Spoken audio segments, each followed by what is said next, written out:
Stop chasing signs. Become one. Here's the switch most people never flip. For so long, you've been taught to look outside yourself, to wait for proof, to chase after confirmation that the universe has finally heard you. A repeating number on the clock, a word from a stranger, a picture on your vision board that suddenly shows up in real life. And when it happens, your heart races.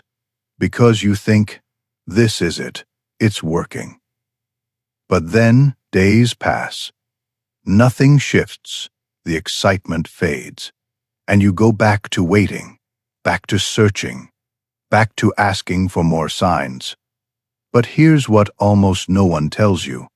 Those signs you've been chasing, they were never the source, they were only reflections, shadows of a frequency you were already broadcasting. Which means if you're still waiting for them, you're stuck in a delay loop. You're giving all your power to echoes, when the real transmission has always been coming from you. The truth is simple, but it changes everything. The most magnetic people aren't the ones chasing signals. They're the ones who have become the signal. They're not scanning the horizon for proof. They walk, breathe, and move like proof itself. They radiate a steadiness that says, this is already mine. I don't need a sign. I am the sign, and reality bends around that certainty. So today is not about learning how to look harder. It's about learning how to broadcast clearer. Not about running after what might be, but becoming undeniable to what already is. Because the universe does not answer your questions. It mirrors your signal. And the moment you stop chasing and start embodying, that every time you chase a sign, you reinforce a hidden belief. It's not here yet. You may not say those words out loud, but your body, your nervous system, your energy whispers them into the field. And the field listens more to your whispers than your words. Think about it. When you wake up and immediately check your phone for a message, what signal are you sending? You're broadcasting, I'm waiting. When you repeat affirmations 1,000 times, but still tense up when it's time to pay a bill, what are you really transmitting? I don't trust it yet. When you stare at vision boards with longing, instead of standing as though you've already arrived, what does the mirror reflect? Lack, delay, distance. Chasing signs is seductive because it gives temporary hope. It makes you feel like something is moving. But hope on its own doesn't magnetize. Coherence does. And when you place all your attention on external confirmation, you forget the truth. You are the confirmation. You are the transmission. You are the one the field is listening to every second without pause. This is why so many people feel exhausted by manifestation. They're not lazy. They're not broken. They're simply stuck in a cycle of asking and waiting, When the real shift happens the moment you stop asking, the moment you decide to embody what you've been begging for, that's when the chase ends. That's when the mirror clears. That's when the field starts to bend in your direction. Here's the truth most people miss. The universe doesn't reward effort. It doesn't measure how many hours you meditated, how many affirmations you repeated, or how desperately you wanted change. Effort, no matter how pure, is not the language of creation. The language of creation is frequency, and frequency is not shaped by what you say. It's shaped by what you embody. You can tell yourself, I am abundant. But if your breath is shallow, your body tightens and your nervous system is rehearsing scarcity, your real broadcast is lack. You can visualize success, but if deep down you're bracing for failure, the signal you're sending isn't triumph. It's fear. This is why life can feel so unfair. You look around and see people who barely try, yet opportunities fall into their lap. Meanwhile, you've worked harder than ever, but nothing shifts. The difference isn't luck, it's coherence. Those who align their inner state, thoughts, emotions, and actions moving together like instruments in the same song, create a signal that is clean, steady, undeniable. And the quantum field, by its very design, has no choice but to mirror that signal back. Think of it like a radio. You can twist the volume knob all day long, shouting louder, trying harder. But until you change the station, the music doesn't change. Your life works the same way. The volume is your effort. The station is your frequency. Change the frequency, and the song of your reality shifts instantly. So pause for a moment and ask yourself, are you trying harder, or are you tuning better? Because the field doesn't respond to the noise of effort. It responds to the clarity of alignment. Coherence is not a mindset. It is a state of being. It is when every layer of you, your thoughts, your emotions, your breath, your posture, your daily choices move in the same direction. No static, no contradictions, just alignment. Most people try to think their way into change while their body is still stuck in the past. They affirm love while bracing for rejection. They script abundance while their chest tightens at the thought of money. They declare success while secretly rehearsing failure. And then they wonder why nothing shifts. It's not because the field is ignoring them. It's because their signal is divided. But when coherence arrives, it feels different. It feels like breathing easier. It feels like your body unclenching, your shoulders dropping, your heart opening, just enough to let safety in. It feels like the moment your inner narrative stops fighting with your actions, and both finally agree. That's when the field responds, not to your words, but to your wholeness. Imagine this. Your thoughts whisper, I am safe. Your breath slows to match. Your emotions settle into calm. Your action, that harmony creates a broadcast so steady, so clean, that the universe bends to it like iron filings to a magnet. That is coherence. That is the missing link most never discover. And here's the beauty. Coherence doesn't require perfection. It requires presence, the willingness to notice when you've slipped into old patterns, and to gently return, again and again, until your nervous system learns a new rhythm. Because when your whole system aligns, reality has no choice but to align with you. Your nervous system is the real transmitter. It is the hidden switchboard that decides what frequency you are sending into the field. Long before your mind speaks an affirmation, your body has already announced its truth. Think about it. When you open your bank account and your chest tightens, that tension is a broadcast. When someone gets close and your body flinches, even as your lips say, I'm ready for love. The flinch is the signal. When your breath stays shallow, your shoulders stay hunched, your jaw stays clenched, the field hears that as not safe yet.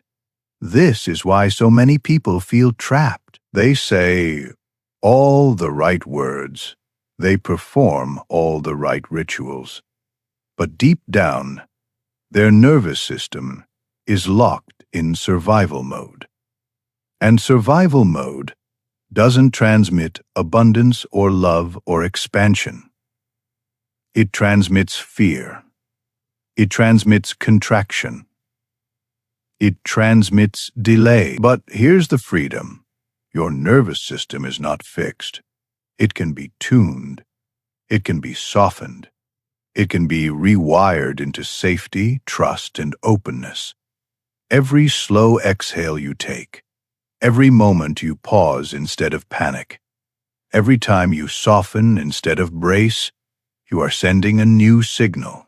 At first, it feels small, your new normal, and once your nervous system begins to believe it is safe, the field mirrors that safety back. Opportunities that don't require struggle, relationships that don't re-traumatize, pathways that feel effortless, because the universe isn't waiting for you to say you're ready. It's waiting for your body to believe it. So the question becomes, what is your nervous system broadcasting when you're not thinking about it? That answer shapes more of your life than any vision board ever will. Control feels powerful. It feels like safety. We believe that if we hold on tightly enough, if we plan every detail, double-check every step, monitor every outcome, then nothing can slip away. We've been taught that control equals progress. But in the quantum field, control is read as mistrust. Every time you grip harder, the signal you broadcast is, I don't believe it's coming unless I force it. And what does the field reflect? Delay, resistance. More reasons to keep gripping. Think of a plant. You water it, give it sunlight, nourish the soil. But then, every hour, you dig it up to see if the roots are growing. That constant interference doesn't make the plant grow faster. It weakens it. In the same way, when you constantly check, monitor, and push, you interrupt the very energy that's already working on your behalf. This is why so many manifestation efforts collapse into frustration, not because you lack discipline, not because you don't deserve it, but because the very act of control creates static in your signal. The field doesn't hear your desire. It hears your doubt true. Alignment doesn't mean abandoning action. It means taking action from trust, not fear. It means holding your vision with open. It means allowing reality to surprise you, instead of demanding it follow your script. Control is contraction. Surrender is calibration. And when you learn to soften your grip, you stop announcing to the universe that something is missing, and start resonating with the truth that it's already here. You don't manifest by waiting. You don't manifest by begging. You don't even manifest by asking the right way. You manifest by becoming. This is the part most people miss. They think manifestation is about tricks, rituals, or secret codes. But in truth, manifestation is the art of identity. The field does not bend to what you are. If you want love, you cannot keep rehearsing rejection in your body while repeating, I am loved in your mind. Embodiment means speaking to yourself with the softness you would expect from someone who truly sees you. It means opening your heart one breath at a time, not because someone else has entered, but because love is already flowing through you. If you want abundance, you cannot keep living in the rhythm of scarcity while declaring wealth. Embodiment means walking slower instead of rushing. It means tipping generously, even just a little more, as a physical declaration of enoughness. It means trusting that life is not running out, but overflowing. If you want health, you cannot keep punishing your body and expect it to bloom. Embodiment means honoring the vessel that carries you, feeding it with reverence, moving it with care, speaking to it as an ally, not an enemy. Every small choice becomes a transmission. Every breath becomes a signal. Every action, no matter how ordinary, whispers into the field, this is who I am now. And when you live as the version of you who already has it, not pretending, not forcing, but embodying, The quantum field organizes around that identity. Because the field doesn't give you what you demand. It mirrors who you consistently are. No matter how aligned you become, no matter how much you embody, your frequency will wobble, and that's not failure. That's the human experience. One day you feel powerful, clear, certain, everything flows, then without warning, a bill arrives, a conversation cuts deep, an old voice of doubt sneaks in. Suddenly, the steady signal you were broadcasting feels shaky again. The embodied version of you fades into the background, and the old self whispers, "See, nothing has changed." But here's the truth. Alignment isn't about staying elevated forever. Alignment is about knowing how to return when you fall. And you will fall. You will forget. You will contract. And that's okay. Because the field doesn't punish you for slipping. It reflects your pattern of return. Think of it like tuning a stringed instrument. Over time, the strings loosen. The sound drifts off key, not because the instrument is broken, but because that's natural. The environment changes, the pressure shifts, the string stretches. What matters is not that it went off tune, but that you know how to bring it back. Your frequency works the same way. The true mastery isn't in never wobbling. It's in returning quickly, gently, without panic. The moment you notice the dissonance, you pause. You breathe. You soften the tension in your jaw, your chest, your shoulders. You remind your body of safety. And just like that, the static clears. The signal steadies again, so don't demand perfection from yourself. Demand presence. The power isn't in being unshakable. It's in remembering how to come back over and over until returning becomes your reflex. Rituals are beautiful. They can open the door, but rhythm keeps you inside. Most people treat manifestation like a checklist.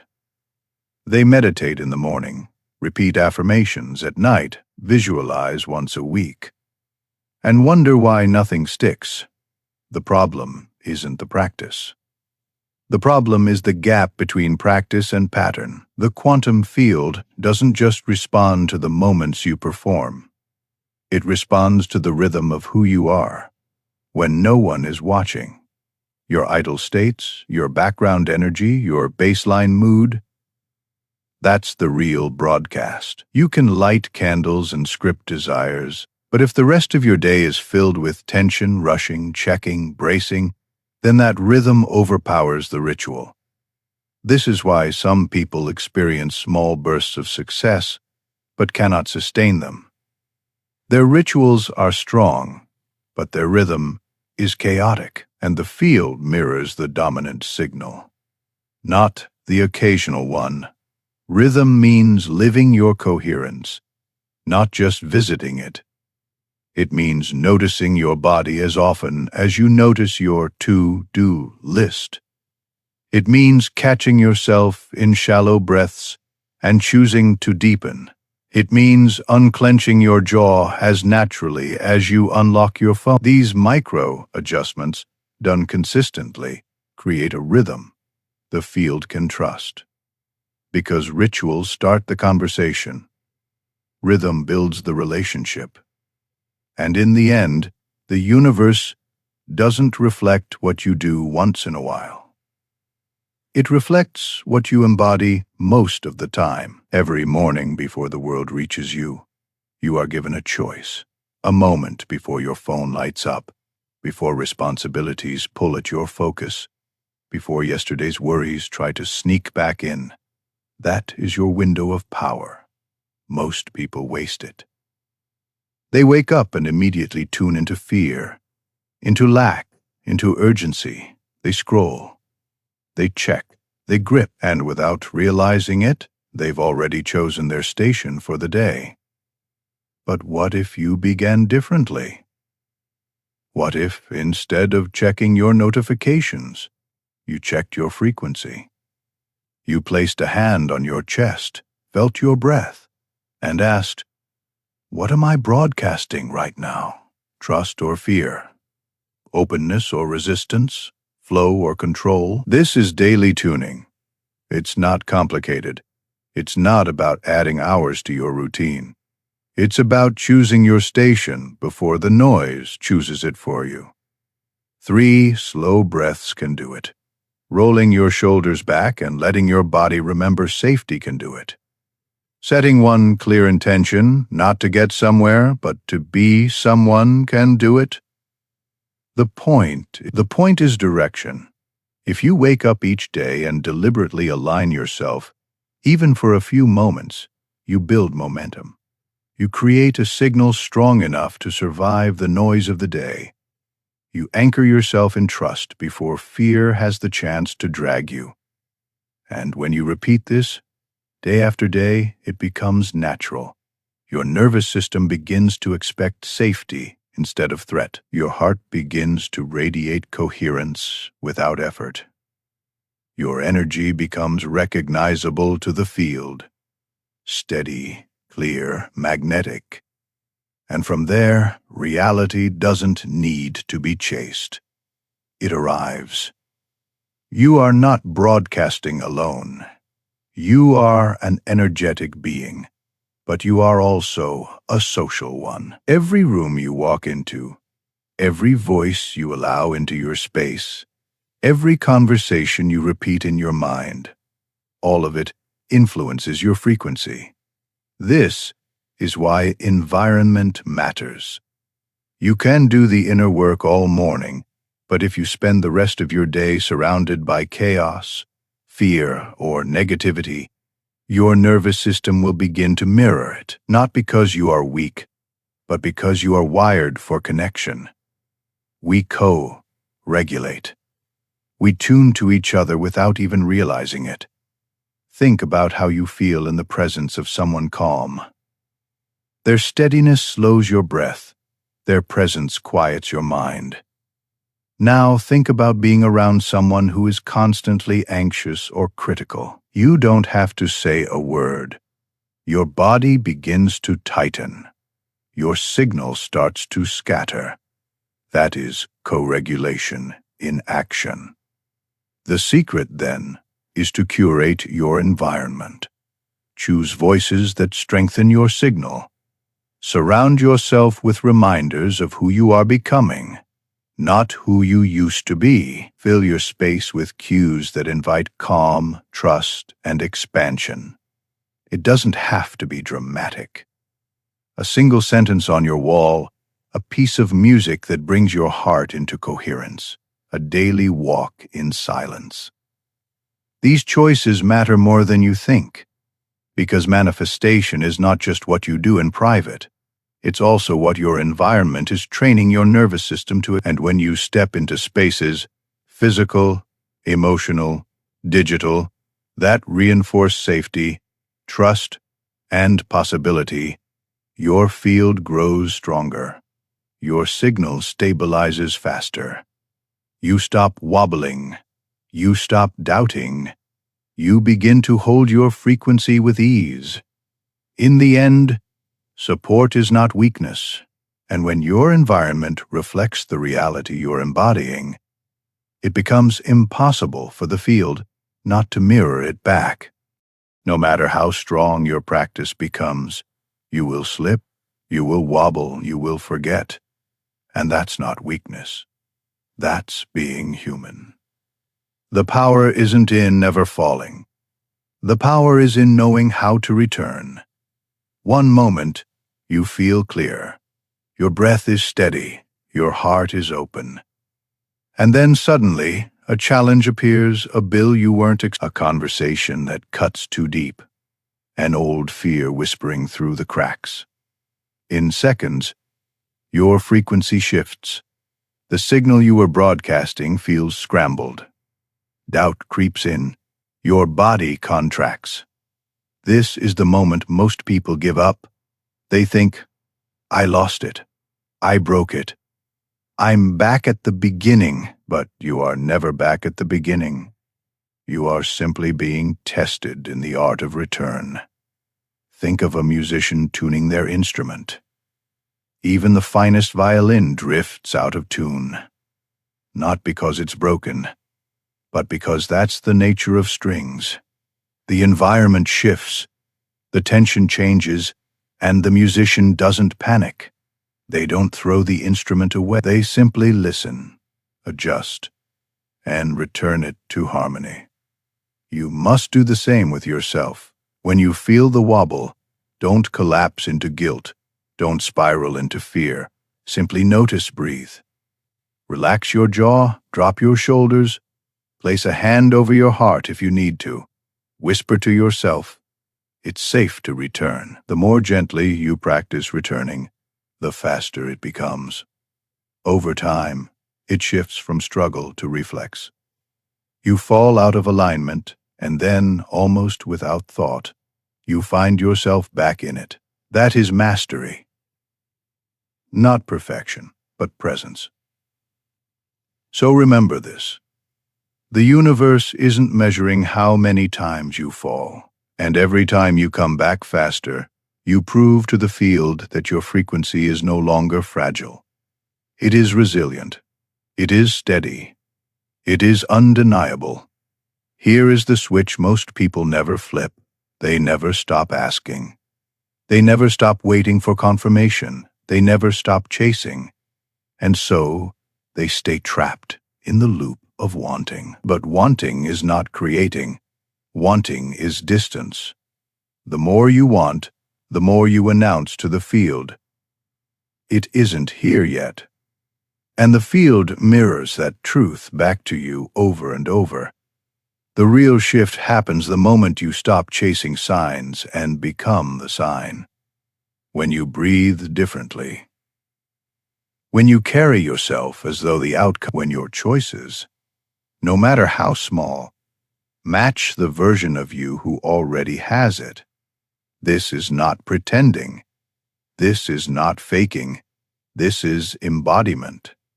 It's brushing your teeth like someone who is worthy. It's sending a message like someone who is already loved. It's walking into a room like someone who belongs there. These micro moments matter more than any ritual because they train your nervous system to accept what your words have been asking for all along. The universe does not mirror your effort. It mirrors your essence. The moment you flip the switch from seeking to being, your frequency stops flickering, and reality, by its very nature, bends to meet you. So here we are. You've been chasing signs. You've been waiting for proof. And now you know the truth. The signs were never the source you were. The mirror was never broken. It was simply reflecting the static of mixed signals. And today you've been given the choice to clear the static, to become the sign. This is your return line, your moment of calibration. From this day forward, stop waiting for the world to confirm what you already know in your spirit. Walk as though it's already yours. Breathe as though it's already safe. Live as though the field has no choice but to mirror your coherence, because it doesn't. Remember this, the universe doesn't respond to what you say. It responds to who you are consistently. The field isn't measuring your performance. It's reflecting your pattern. And every small, embodied choice you make becomes the evidence of a new frequency. So ask yourself now, what would the version of me who already has it do today? How would they breathe? How would they move? What would they no longer chase? Step into that version. Embody that rhythm, become that signal. And watch how reality bends around your presence. If this message resonated with you, if it sparked something in your chest, if it softened your breath, if it reminded you of a truth you already knew deep down, type one word in the comments. The word that captures the frequency you are stepping into from this moment on. It could be trust. It could be ease. It could be abundance. Whatever rises in you, Declare it. Let that word be your signal to the field. And if you're ready to keep walking this path with me, don't just subscribe to a channel. Subscribe to this frequency. Join a space where you are reminded again and again of who you really are and what you are here to create. Because you are not waiting for signs anymore, you are the sign. And the moment you live from that truth, the universe has no choice but to mirror it back.